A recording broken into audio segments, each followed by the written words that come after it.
Let's go.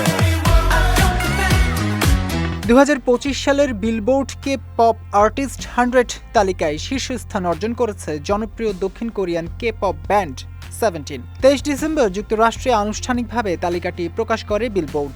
বিষয়টি নিশ্চিত করেছে দেশটির প্রভাবশালী সংবাদ মাধ্যম কোরিয়া হেরাল্ড। বিলবোর্ডের প্রতিবেদনে জানা যায়, তালিকার প্রথম স্থানে রয়েছে 17 এবং ব্যান্ডটির 13 সদস্যই শীর্ষ 13টি অবস্থানে জায়গা করে নিয়েছেন। বিশ্বব্যাপী সঙ্গীত চার্টে সাফল্য, কনসার্ট পারফরমেন্স, অ্যালবাম বিক্রি ও অনলাইন জনপ্রিয়তা সব সূচকেই এগিয়ে থাকায় এই অর্জন সম্ভব হয়েছে বলে জানিয়েছে বিলবোর্ড কর্তৃপক্ষ। 10 বছরের সঙ্গীত জীবনে 2025 সালকে নিজেদের অন্যতম সফল বছর হিসেবে প্রতিষ্ঠিত করেছে 17। কোরিয়া ও যুক্তরাষ্ট্রসহ বিশ্বের বিভিন্ন দেশে ধারাবাহিক পারফরম্যান্সের মাধ্যমে তারা কে পপের বৈশ্বিক প্রভাব আরও শক্তিশালী করেছে। কোরিয়া হেরাল্ডের প্রতিবেদনে আরও বলা হয়, নতুন বিশ্বভ্রমণ ট্যুর শুরুর আগেই 17 প্রায় 9,64,000 টিকিট বিক্রি করেছে।